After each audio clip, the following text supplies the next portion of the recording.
We'll go through that very quickly. Come out and visit with us, 823 Starland Avenue, Danville, Virginia, 120 American Legion Boulevard. Find us on Twitter, YouTube, Instagram. I want to say thank you to all of those that have recently subscribed to the YouTube channel. Got it up to 3,000 subscriptions. We appreciate that very much. Those that are abroad, our brethren who are finding the YouTube channel, viewing it, learning from it, that's exactly what we're striving to do. We're not trying to build a name here for ourselves. In this area, we're just simply trying to do what we can to help and save the lost and help the saved to stay saved.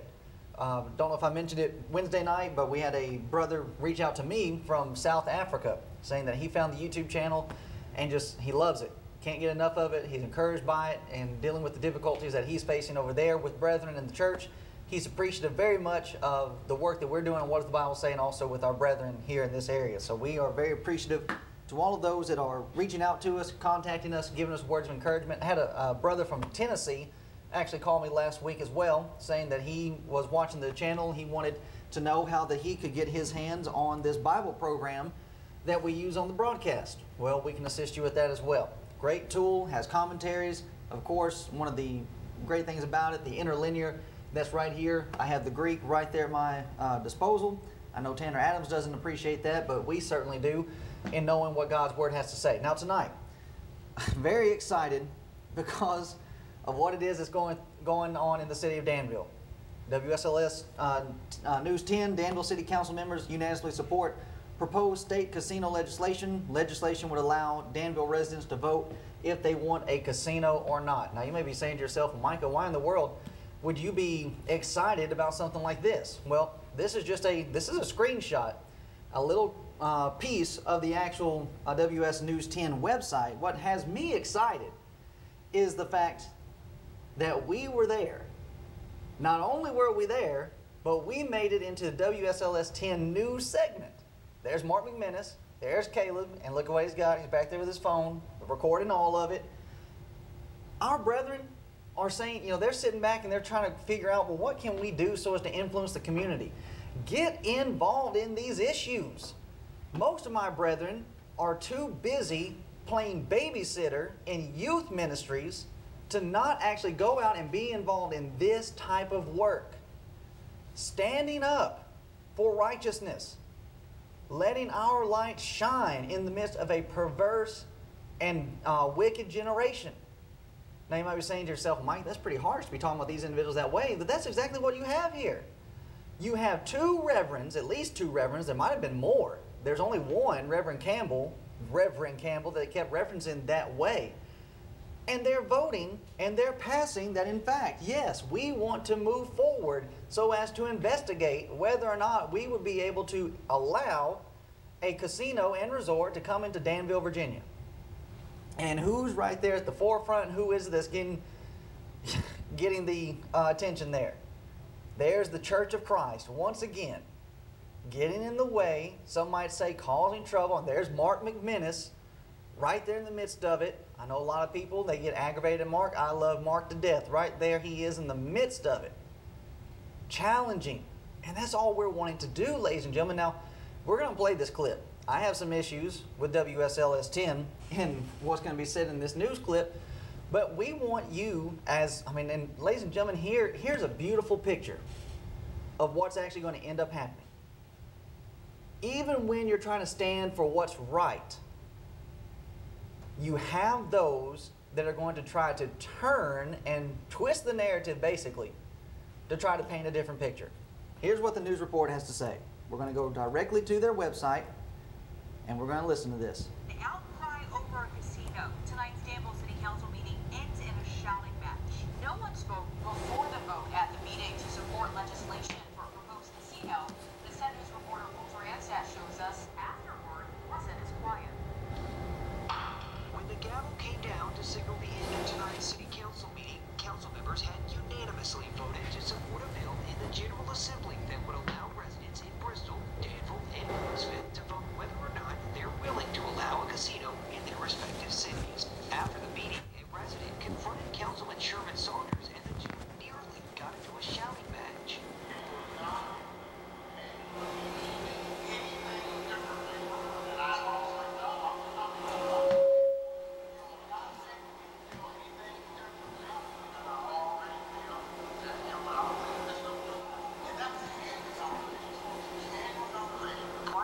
tonight's vote, each council member spoke, explaining their reasoning for supporting the proposed state legislation. Mayor Alonzo Jones also noted that tax revenue from a casino could help cover the $126 million he says the school district needs for school upgrades. Without the casino revenue, taxes would have to go up.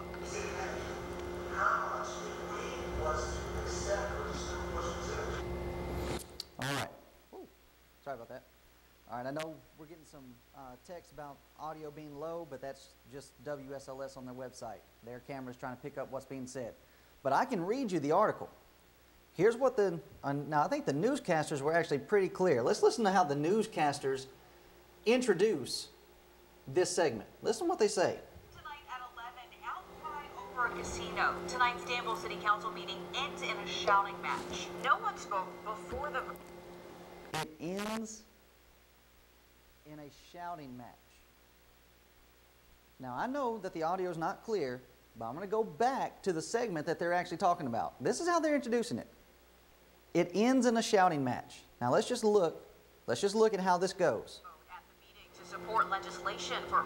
Council members had General Assembly that would allow a casino in their respective cities. After the meeting, a resident confronted Councilman Sherman Saunders, and the two nearly got into a shouting match.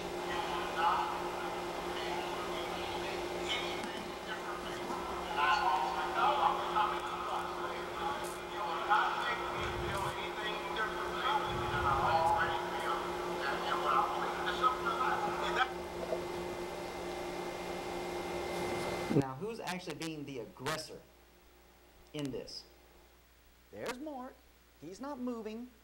And if you want to, now you might be saying to yourself, Mike, we can't really hear your audio. Go to WSLS 10 and hear it for yourself. Mark is not getting loud. Did you see Mr. Saunders? Now, I'm listening to it. Mr. Saunders starts yelling, and Mr. Saunders actually approaches Mark. That's just ridiculous. Well, it's interesting how that it's not just Donald Trump that has to deal with fake news. The Church of Christ, we have to deal with fake news also. We're not getting aggressive. We're not getting loud because guess what? When you have the truth on the matter and when you have government-based statistical studies on your side, there's no reason to get mad and defensive. And there's no reason for WSLS to try to spin this type of way. City Council ends in a shouting match. Oh, man. But hey, they said all sorts of things about Jesus when he was alive. They called Paul a pestilent fellow. Most of the apostles ended up in jail, in and out of jail before magistrates for wearing good company. That's exactly what Jesus said they would do to us. When we're trying to stand for what is right, those that are involved in wickedness, what will they try to do? They'll try to tear us down with our character. Paul, in his letter to the brethren at Corinth, both letters, he's addressing to the fact of how those individuals are doing their very best to destroy his character, but he would not allow it. And if people want to try to destroy our character so as to discredit what it is that we're trying to do, that just goes to show that they can't answer what it is that we're actually promoting. Deal with the arguments. Deal with the stats. And tonight, as we're looking at what's happening in the city of Danville, if you want to be a part of a group that's actually going to try to implement change, you need to be with the Church of Christ. I know Mark is watching. I was trying to keep count. Besides Mr. Campbell and Mr. Shank, who are on the city council and voted yes to investigate into the building of the casino, I did not see any other preachers there at the city council. Now, Mark can correct me if I'm wrong, but I did not see any. I didn't recognize anybody, but of course, I don't really work in Danville anymore, so somebody could have slipped in. But ladies and gentlemen, this is what we're trying to do. The path of the just is as the shining light that shineth more and more unto the perfect day. We are not holding back on our influence. Some individuals might be thinking, well, man, y'all been doing this. Your dad's been doing it for 20 plus years. You and Caleb are just, up and comers lately getting into this. How much longer are y'all going to go? We shine more and more. We're not going anywhere. The way, notice this, the way of the wicked is as darkness. They know not at what they stumble. Light has the responsibility to shine more and more so as to remove darkness. Now, who's actually doing that? Right here is the Church of Christ at City Council, and we are trying to make our light shine right there in the midst of city council. You want to be a part of change? Obey the gospel. Become a Christian, a member of the Church of Christ, and follow after what His Word has to say. And that's the thing about it, as we're discussing about letting one's light shine, the path of the just is as the shining light that shineth more and more. What is it that we're actually allowing to shine? Is it anything about us? Psalm 119, 105, Thy word is a lamp unto my feet and a light unto my path. The light that we are allowing to shine forth is the light of God's Word. We're going to what does the Bible say about these issues? And we've already dealt. Last week and Thursday night, Caleb dealt with Bible verses, and we'll deal with some of those this evening as well. We've done it in the past, looking at the lottery and different things. The Bible's very clear when it comes to these matters about trying to get rich quick, and especially at the trying to take advantage of those that would be your neighbors. The Bible condemns that type of thing. Ephesians chapter 4, verse 27, Paul would tell those brethren that let him that stole steal no more. Let him labor with his hands, doing that which is good, that he may be able to disperse or give to those that are in need. So in fact, you have these individuals. Now here's a really good point, a topical point. Everybody, well, I won't say everybody, majority of the left is pushing for socialism. Do you know what would actually help the poverty issues, help with the problems that we have going in our society? If people would actually follow what the Bible says. Ephesians 4:27, communism would not need to exist because if people would simply just follow what the Bible says, verse 28, that we're not to steal, don't steal anymore. Notice, this is everyone, but rather let him labor working with his hands. If everyone got out and worked, then what would we have? Working with his hands, the thing which is good, that he may give to him that needeth. That does away with communism, does away with socialism. I don't have to have some authority, some government head over me taking my stuff, because if you become a Christian, you already have the heart that gives to those that have need. Now that's the issue that we're with today. We have an issue finding people that are actually in need, justly in need. Not these people that are going to sweepstakes, not these people that are wanting to have casinos, not these people that are spending their paychecks and their government assistance on cigarettes and on alcohol and these different frivolous things.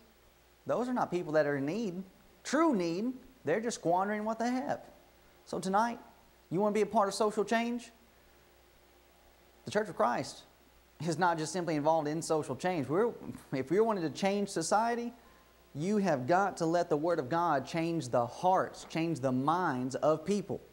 And that's all we're trying to do here. But did you hear what Mr. Saunders said? There's nothing you're going to say that will change my beliefs. I don't think I want that type of thinking, that type of mindset on city council representing me. Mr. Saunders, you're telling me you're so closed-minded that if I came to you as a citizen and tried to present my case, that this is actually how you're going to behave? Let's go to the actual quote. Let's go to the actual statement from their website here. Notice, it says here, right in this section here, I don't know if you'll be able to read it, but I'll do my very best to zoom in on it so that maybe we can read it together. Here's Mr. Saunders' quote. And I don't know exactly what Mark was asking him, but Mr. Saunders says, quote, "You will not make me believe anything differently than I already do."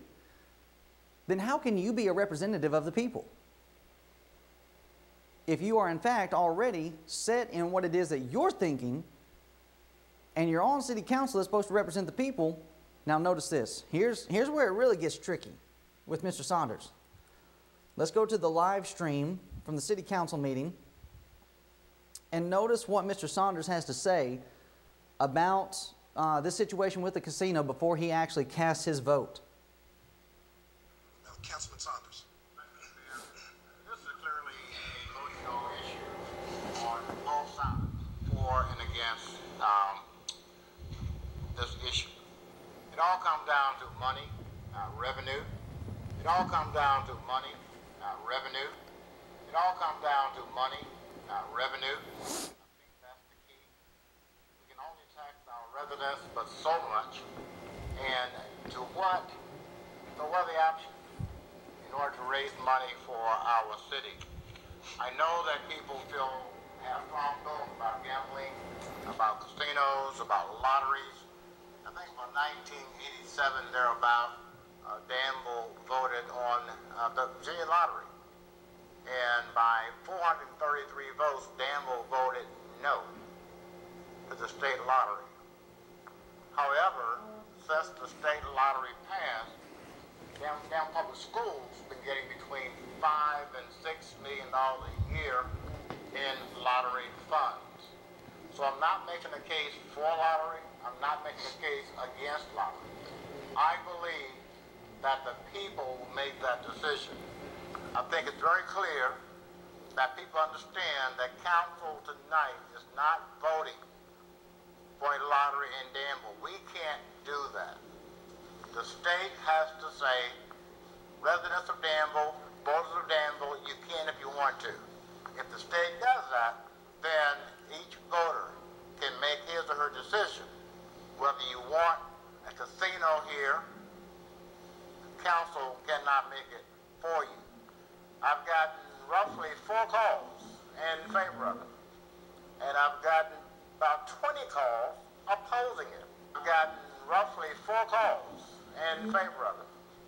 And I've gotten about 20 calls opposing it. I've gotten roughly 4 calls in favor of it. And I've gotten about 20 calls opposing it, asking me to vote no. And I tried to explain this is not a council decision.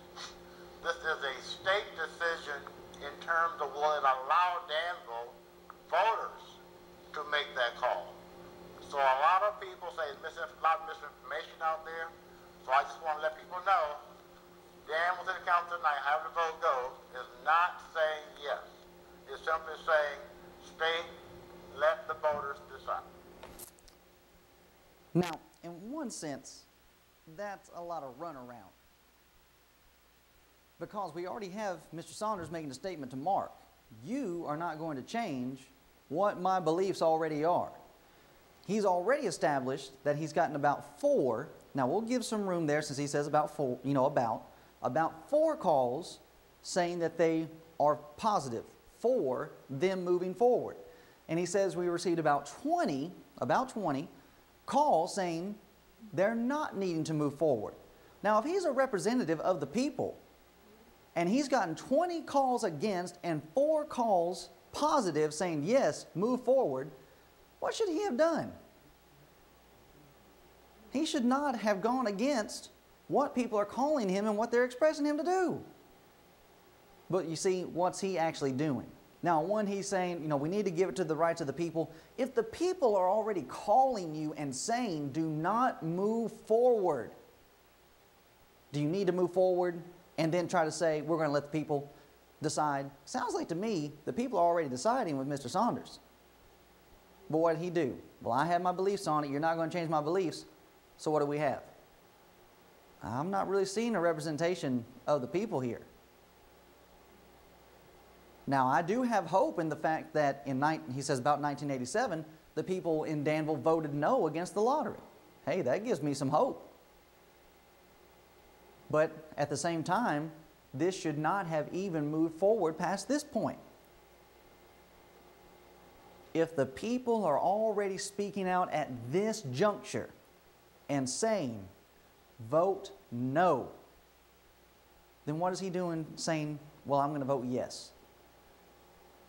Ultimately, he's saying, I don't really trust what I don't think these people are really thinking it through.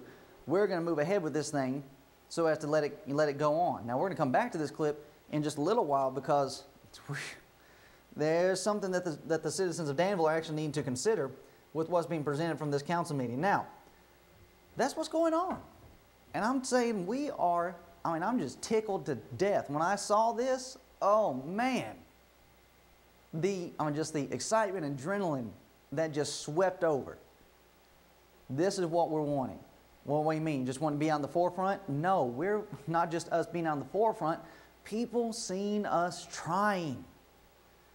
Too many in the religious world have the mindset of, well, people are going to do what they want to do. In fact, let's just go to one of those religious individuals in a not so much interview that came out of City Council last night, and this will just show that there was nothing initially about us that was causing any problems. This was just how they were acting from the get-go. Notice here. Not very hospitable from the start. Here's the not-so interview with Mr. Larry Campbell. Now, I will say this as to why Mr. Saunders, to give him some room as to why he might be shouting. Basically, everybody is shouting. Everybody's in the chamber, the meeting chambers. Everybody's trying to talk over one another. So bear with us as we're dealing with, these interviews. We did the best that we could. But just notice here how this interview goes between Caleb and Mr. Campbell. Reverend Campbell.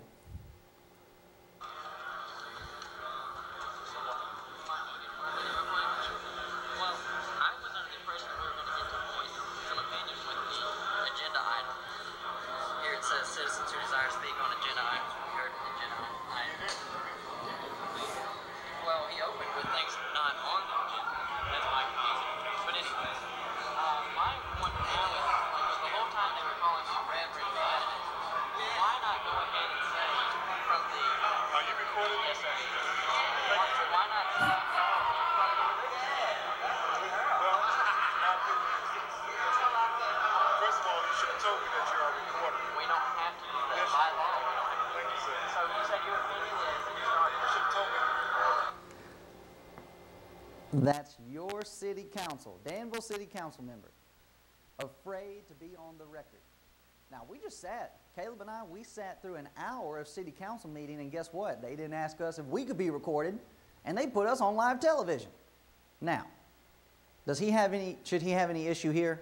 We don't have any issue. Man, broadcast us. We want to be broadcasted because we don't have any issues with what it is that we're promoting. We don't have any qualms about anything that we've done. Now let this continue. I mean, we're seeing how city council is actually behaving just right here. And we're allowing this to be the test case for what happened with WSLS 10. Are we doing anything to be belligerent? Are we doing anything to be agitators? Nope, they just don't want to discuss it. They're not wanting to talk about this. They call you Reverend, You should have told me that you were recording. but you didn't want to actually give any type of negative opinion. My belief is I am not for gambling. I'm not for gambling. He's not for gambling. He's not for lottery. Then why did you vote yes? Why did you vote yes so as to move this forward? I mean, why would you do something that goes against what it is that you believe to be best for the citizens? Well, the citizens need to say, well, according to them in 1987, the citizens already said they did not want lottery. If they're not wanting the lottery, why would they want a casino and resort? Last week, Wednesday night, we showed from the News and Record in the year 2018, almost every month, there might have been 1 or 2 months that were missing. There was a sweepstakes robbery, there was a sweepstakes shooting. Almost every month in 2018. If that is what you know is going on, why would you then push it through? And here's the funny thing about it. One of our brethren has a wife that works in Eden, and when they were watching together last week's broadcast of me listing all these different news reports about sweepstakes being robbed, she said to her husband, well, I guess he didn't hear about the one that just recently got robbed in Eden. She works in Eden, close to a sweepstakes, and one of them had just gotten robbed a few days ago before I did that broadcast. I love it. I don't love it that it got robbed and that these individuals are committing crime. Proves our point. Here we are in the year 2019, in the month of January, first month of 2019, and what do we have? Sweepstakes robbery. That's great. proves our point. Y'all are not needing to be involved in this.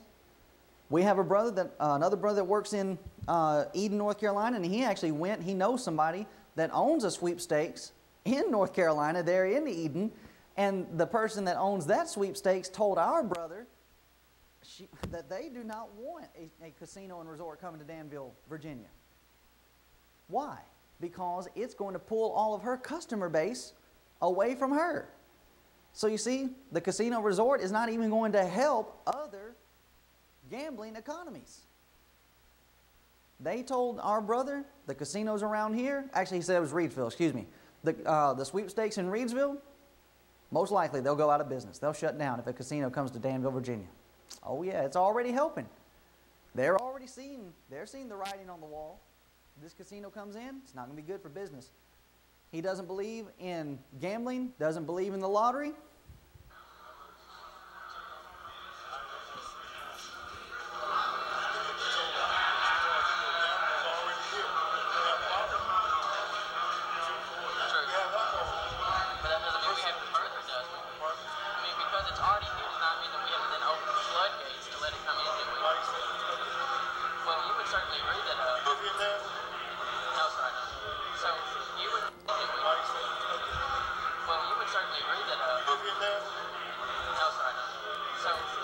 You see what he's doing here?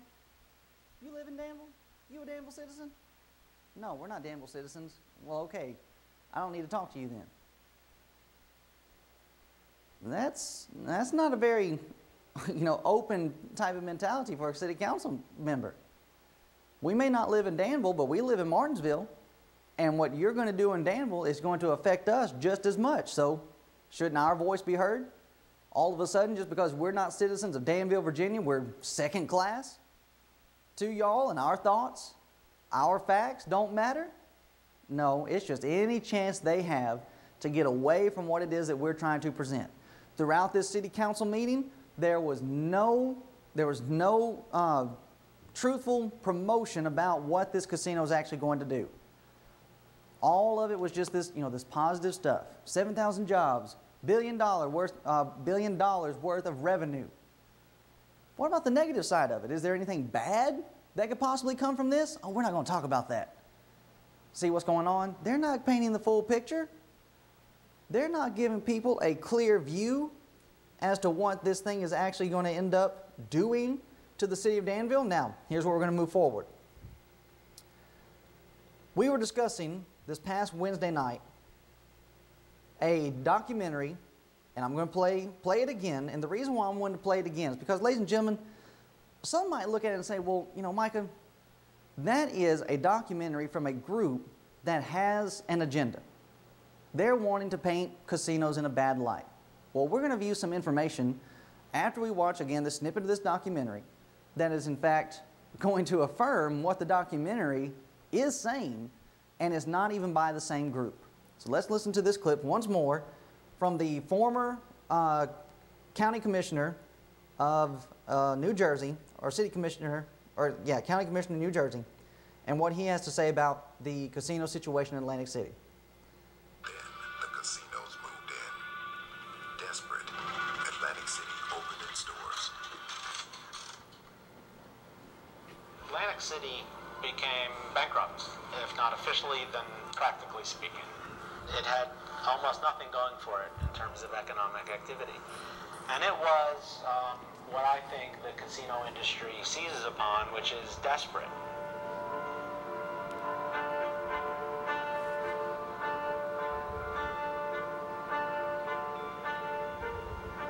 The whole idea was these casinos were going to come in and revitalize this dying seaside town. And people were gullible and they fell for it.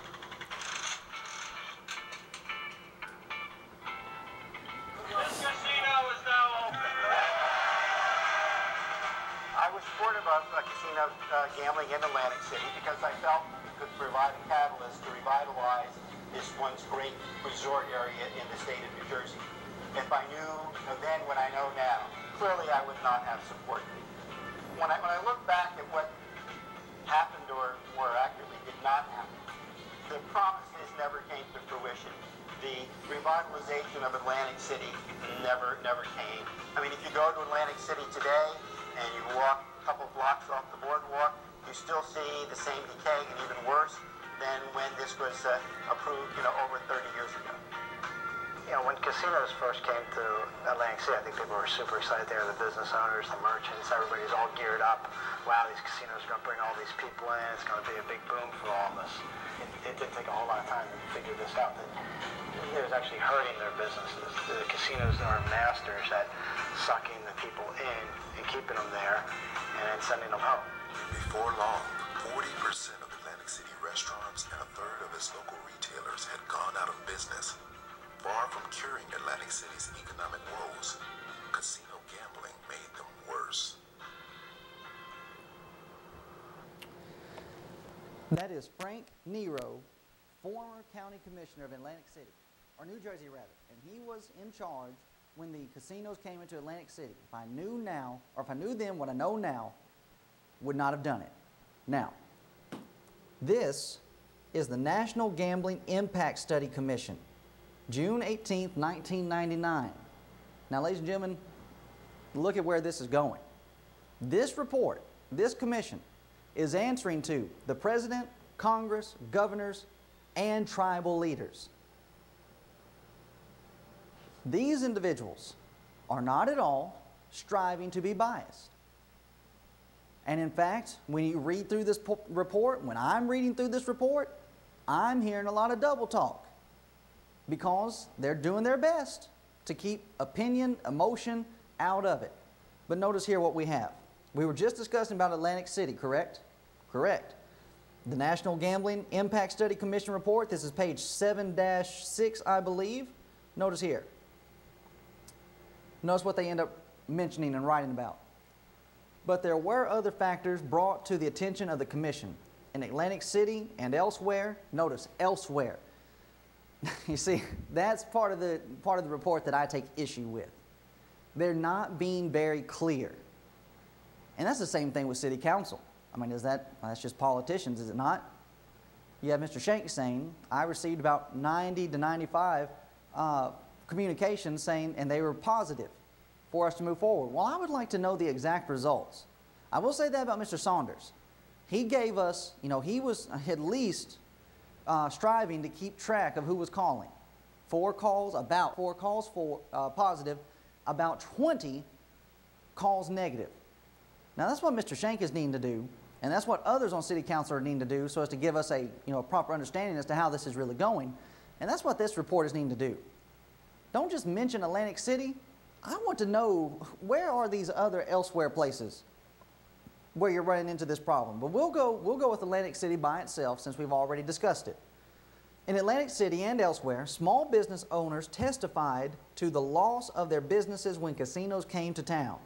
As evidence of this impact, few businesses can be found more than a few blocks from the Atlantic City boardwalk. Is that not what we just heard from the documentary?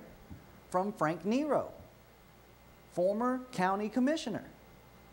He said, you go a couple of blocks off the strip, you see the decay. You see where revenue is not being replaced into revitalizing the community. That's what this report is saying. Many of the local businesses remaining, no, look at this. What do you have left when casinos come in? Pawn shops, cash for gold, and discount outlets. That's all you're going to have left. And this is a government-funded report, commission, being given to the President of the United States, 1999. One witness noted that, quote, in 1978, the year the first casino opened, there were 311 taverns and restaurants in Atlantic City. 19 years later, only 66 remained, despite the promise that gaming would be good for the city's own. That is what is coming from within Atlantic City. And we have the politician who was there when these things took place saying, do not fall into this trap. So what are the city council members of Danville, Virginia thinking they're going to do differently? How are they thinking that this is going to improve in any way, shape, or form? Atlantic City did not have just one casino opened up. They had several. And Danville's just hoping to open up one. What is that really going to accomplish? According to the people of Atlantic City, and remember, ladies and gentlemen, it's not just Atlantic City, but it's elsewhere. That's important. That's important to remember. Notice also, other citizens testified to the lack of job security they had encountered in tribal casinos, the absence of federal and state anti-discrimination laws, and the lack of workers' compensation benefits. And in another section of this report, it actually states to the fact that these individuals that are working on tribal casinos, they gave certain rights and certain freedoms to Indian tribes on their reservations to be able to build casinos. Many of the people working in those casinos are not even Native American. So not only do you not have workers' compensation benefits, and right there, and state anti-discrimination laws are not being enforced. The absence of federal and state anti-discrimination laws. So it's on a reservation. The majority of these individuals that are working in these casinos on reservations are not Native Americans. They're not being compensated, and their work time frame, their hours, are actually being limited to a very short amount. And that's all in this government-funded commission going before the president in 1999. Let's continue on. Notice here, what about growth and employment? This is page 7 dash, see, we're just on 6. I think this is 12, 7-12, so just 6 pages down. Now, here's what I mentioned about some of it being, back and forth, not really being consistent. In this section here, it references about a number of arguments have been advanced to promote gambling in an area or to demonstrate its positive impact. The most significant are associated with economic growth and employment. As we noted earlier, it is important to distinguish among the various forms of gambling. Two-segment casinos and pari-mutuel are the most labor-intensive aspects of gambling, and they go on through a report mentioning about some of the benefits that supposedly, and I would say, ladies and gentlemen, that, okay, you are going to have some growth. Some of this, notice here, employed almost 300,000 people and paid $7.3 billion in wages. I would like to know as to how much turnover this is. Is this with the casinos themselves? And how much of this is people being fired and let go, and now we're having to rehire just so that we can keep this casino going? You see, that part of the commission is not clear. The report is not clear as to where these employees are actually being employed at that time frame. But notice here, then right in the middle of their discussion about growth and employment, you have this being mentioned. The economic benefits of casino gambling have been especially powerful in economically depressed communities where opportunities for economic development are scarce. State, local, and tribal government officials from other communities with casino gambling testified with near unanimity to the positive economic impact of gambling. Mayor James Whelan of Atlantic City told the commission that Atlantic City would be dead without casino gambling. Is that really a positive thing? Basically, what the mayor says is Atlantic City is on life support.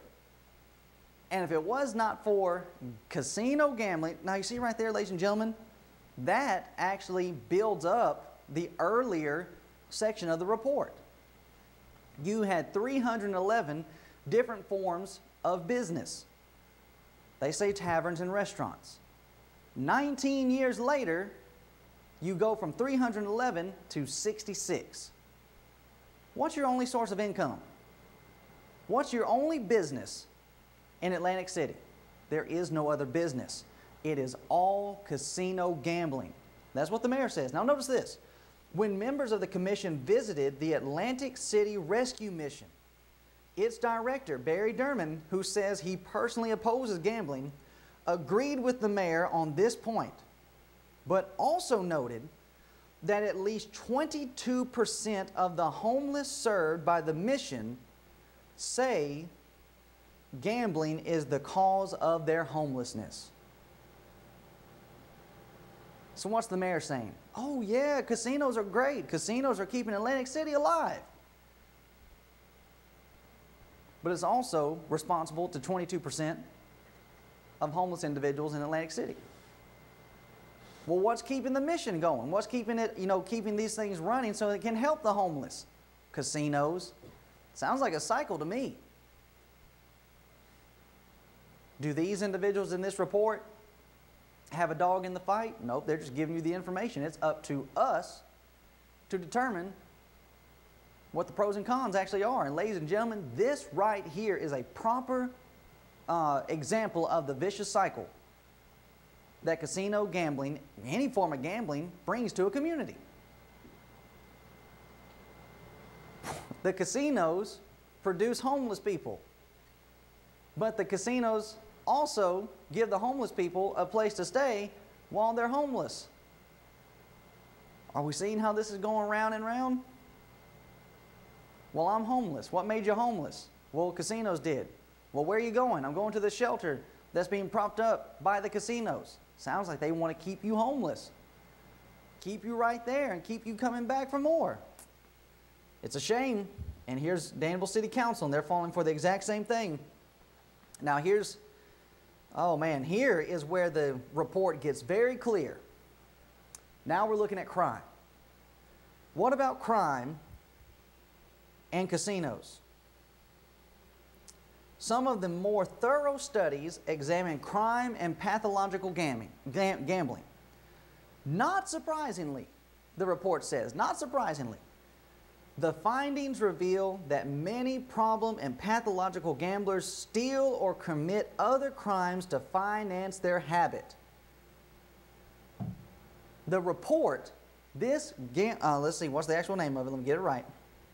National Gambling Impact Study Commission report. They say, without any surprise, crime goes up with gambling. According to the National Research Council, quote, as access to money becomes more limited, gamblers often resort to crime in order to pay debts, appease bookies, maintain appearances, and garner more money to gamble. In Maryland, a report by the Attorney General's office stated, quote, casinos would bring a substantial increase in crime to our state. There would be more violent crime, more juvenile crime, more drug and alcohol-related crime, more domestic violence and child abuse, and more organized crime. Casinos would bring us exactly what we do not need, a lot more of all kinds of crime, end quote. Some commentators link crime to pathological gambling, where addicted gamblers steal or commit other crimes to finance their habit. Notice this. The commission heard repeated testimony of desperate gamblers committing illegal acts to finance their problem and pathological gambling, including a Detroit man who faked his own son's kidnapping to pay back a $50,000 gambling debt, a 14-year hospital employee in Iowa who embezzled $151,000 from her employer and lost her job. Ladies and gentlemen, we already have a crime problem in Danville. Notice this. I have this section cut off, but the next column, the next column starts by saying in a survey or in a report of about 400 Gamblers Anonymous members, 57%, that's over half, 57% admitted stealing to finance their gambling. Collectively, look at this, ladies and gentlemen, collectively they stole $30 million for an average of $135,000 per individual. Not only will the casino be stealing from the community of Danville, but the community is going to be stealing from the community of Danville. Just think about what City Council could do with $30 million. But they're not going to have that because the community is going to be stealing from one another so they can go back to the casino and gamble more. One witness before the commission indicated that 80 to 90% of people in Gamblers Anonymous will tell you they did something illegal in order to get money to gamble. Danville already has a crime problem. Bringing in a casino is going to draw more of that same problem. Now, ladies and gentlemen, we made reference to the fact about $30 million. What could the city of Danville do with $30 million? I want us to go back to Mr. Saunders' clip where he's mentioned about what the voters did in 1987 with lottery. Let's listen to this. Now, citizens of Danville, you need to listen up. You need to listen up to what Mr. Saunders says, and then we're going to notice what Mr. Alonzo Jones says, the mayor, ends up saying. We'll start with Mr. Saunders. Councilman Saunders. Mr. Mayor, this is clearly an emotional issue on both sides, for and against this issue. It all comes down to money, revenue. It all comes down to money, revenue. It all comes down to money, revenue. I think that's the key. We can only tax our residents, but so much. And to what are the options in order to raise money for our city? I know that people still have strong feelings about gambling, about casinos, about lotteries. I think about 1987, thereabout, Danville voted on the Virginia lottery. And by 433 votes, Danville voted no to the state lottery. However, since the state lottery passed, Danville public schools are getting between $5 and $6 million a year in lottery funds. Now, did you catch that? Now, again, he's not sure on the year, so maybe give or take a year, but we'll take the year that he said. Since 1987, the city of Danville has been getting from $5 million to $6 million in lottery funds. That's 31 years. Do you know how much 5 million times 31 is? That's $155 million that the city of Danville has taken in 31 years. And that's supposed to go towards education. Okay, are you with me? That's Mr. Saunders, and that's per his estimates. 1987 to, and we'll just say, let's say I think I did the math to 2018, since 2019 has started. 1987, 2018, 31 years. 31 times 5 million, $155 million. Let's go to our mayor, or Danville's mayor, City of Danville's mayor. I live in Martinsville, which seemed to be a major problem when we're trying to discuss with the council members. Thank council. I'll just say this before I call for the vote. I heard all council members in response to how many calls and messages that you received. I can't begin to tell you how many I received and how many calls, and that's what the mayor's job is. I've tried to return everybody's call or email, and I thought about it very diligently when Delegate Danny Marshall came to us. It was great pride for me as a new mayor that he took out time to come before us as a city, out of respect, to say, okay, this is what I'm about to present. I want to know what you all think, and I want to know what the people think. And when we sat in that meeting to listen to our delegate respect our community, because he could have went on to the General Assembly and not stopped by here, but he did. He and the persons from Bristol. As council people, we have a duty to our people. And just a couple of months ago, we sat in a joint meeting with the school board. Listen. RRMM presented to the council and the school board, as Dr. Miller stated, George Washington High School, built in the 50s. John M. Langston, built in the 50s. Woodbury Hills, built in the 50s. And L.H. Johnson. We didn't ask for new schools. Just to upfit these schools was $126 million. Upfit these schools was $126 million. Just to upfit these schools was $126 million. I asked the city manager. Ladies and gentlemen, do you see the problem there?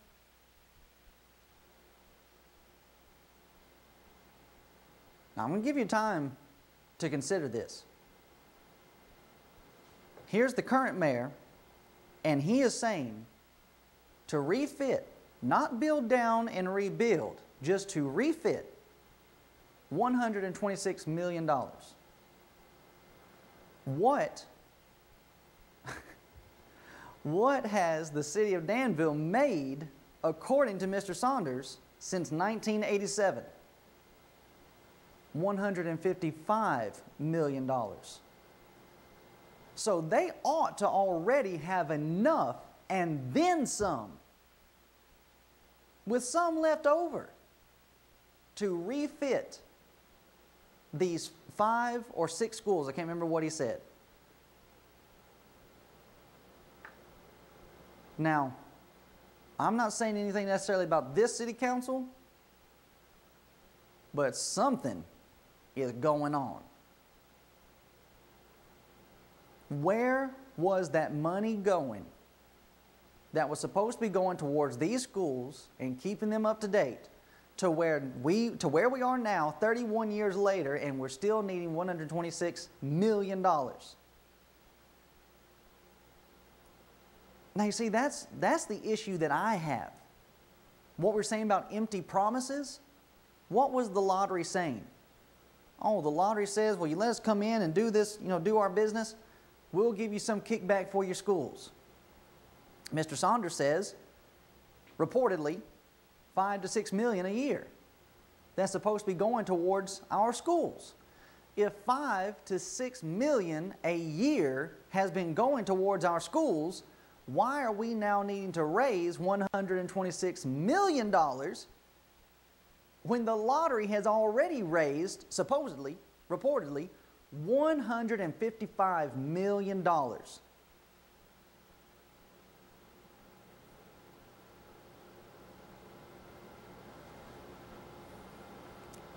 If you are a resident of Danville, Virginia, and they're saying, let me play this clip of the mayor. This is the end of their meeting. Let's see here. End of meeting. Listen to what Mr. Jones says. We're going to jump ahead here very quickly. City Clerk, call the roll, please. Dr. Miller? Mayor Jones? Just want to, Ms. Mitchell and Ms. Richardson, I want to apologize. I said earlier we had another school at Schofield accredited. We also have Park Avenue that's been accredited, so that's been stated. Great news. I just want to say to everyone here, thank you so much for attending our meeting, the first of the year. Thank you so much. Feel free to come. This is your council. Feel free to come at any time. And on that note, meeting adjourned. Thank you so much. Feel free to come. This is your council. Feel free to come at any time. And on that note, meeting adjourned. Residents, citizens of Danville, Virginia, that is your council. $155 million worth of renovation is missing somewhere. And now they're making all these promises. Oh, the casino will come in and bring all this revenue. It will help our schools. I thought that's what the lottery was for. And if that's what the lottery is for, and that's what it's been doing all this time, why do we need to build a casino so as to build up $126 million? And if somebody wants to come along and correct my math, I've been out of school for a while. Math was not really one of my strong suits. You can correct me on my math, but I'm pretty sure my math is right. I asked Siri and I Googled it. So I'm confident with what I came up with. But you see, that was right here in this very same city council meeting. And I'm wondering how many people caught it. No wonder they didn't want to talk to us. Because we are lights shining the more and more, and we are trying to do our very best to run off darkness. Now, as I mentioned, I'm not saying anything about this city council. 1987 is when the lottery first started. And that's when that money started coming in. Here we are, 2018, 2019, and we're still needing money for school renovations. when we should have been collecting, or should have already received, $155 million towards rebuilding these schools. So if that, see, follow with me, if that has been going on since 1987, if that's been going on for 31 years, should we be at this point? Should we still have city council looking, trying to figure out, well, how are we going to build up these schools?